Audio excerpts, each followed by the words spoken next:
Hi girls, it's your mom. It is October 7th. I have been out of jail for, 1 day and just got out of the shower. Actually, a bathtub. Anyways, um, lots of healing to do with this family and I miss you so much. And I don't know when you'll ever get to see me or when you get to watch these videos, but I hope that you find them on YouTube, because sometimes I think it's the only way I get to communicate with you. I still live here next to Church of Christ in the Gold's house, and despite the hiccup with going to jail because some complications in communication with my lawyer, I ended up spending 12 days in jail. But I always think it's a God thing, because when I found out on Monday that I was supposed to be released the previous Thursday, I knew it was a God thing. I knew it was a God thing. I knew God was talking to me. And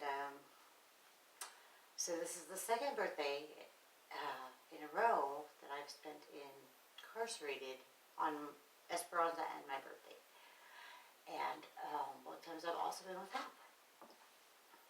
And I keep thinking that as much as happened, I cling to each other. I think God just wants us to be good parents and let each other go. I'm moving on to the next chapter in my life, which means 1, celibacy, 2, learning to be sober, and 3, remembering that my addiction and my alcoholism does not make me a bad person, and it doesn't make me a bad parent. It's just that every time I tried to fight for you guys, it just turned into a fight.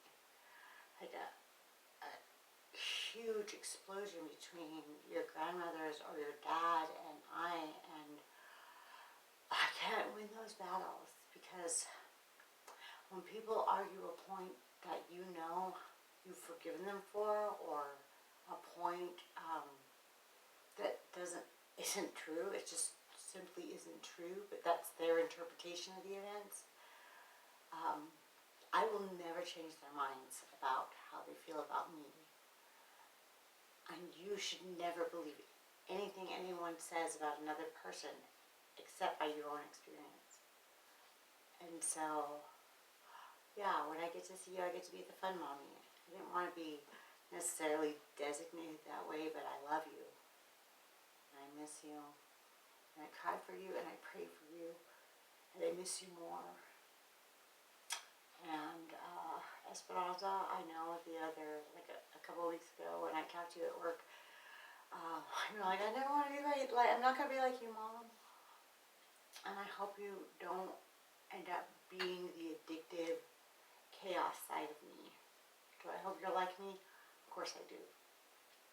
Because I got to graduate with honors from my class, and I got to be a cheerleader, and I was in student council, and I did a lot of community things that were important to me, like Young Life and Montana Teen Institute. And I'm sorry that Grandma won't let you be involved in things. It's not fair to you, because it's her hang-ups, not yours. But there are children with far worse issues out there than you being stuck with your grandma, Esperanza. There are children that are not taken care of, not fed, or their parents are using drugs and drinking belligerently in front of them, and they're getting molested and raped, and I'm so blessed that you don't have to experience that. I have never experienced that in my life. I've never been a victim of sexual assault or misconduct, and all I know is I don't want you to be with a man or in a relationship with somebody that fights like your dad and I do. I don't want that for you.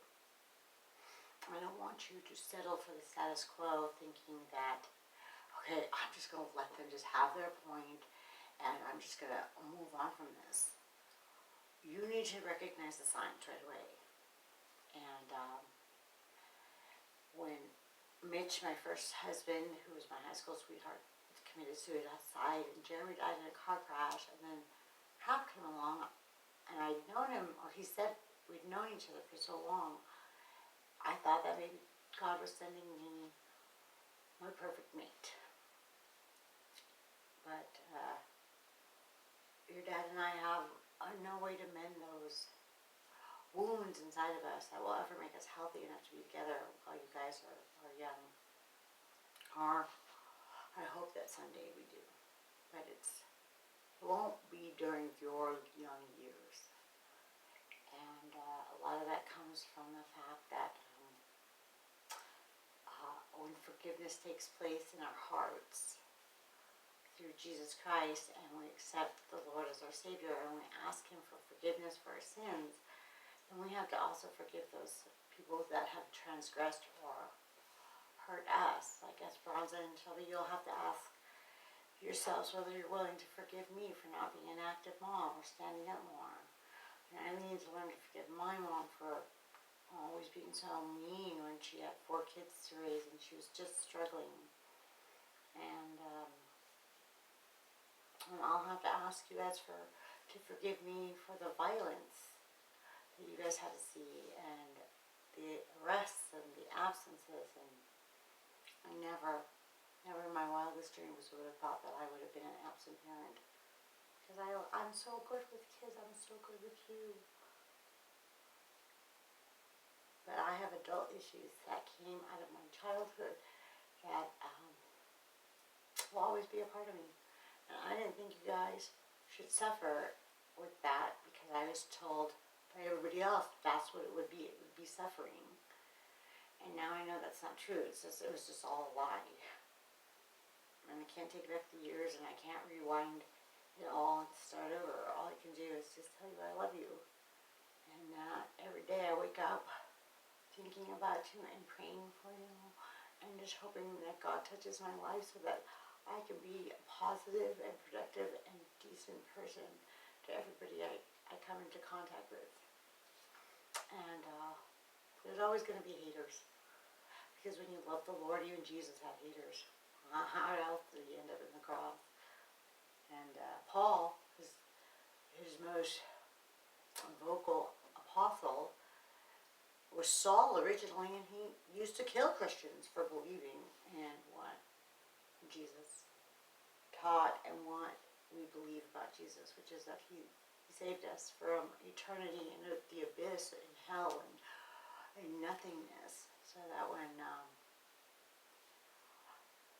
we die, we get to meet our family and our friends and our dear ones in heaven, and we get to touch their lives when they're still on earth, and we get to watch over them and be good stewards.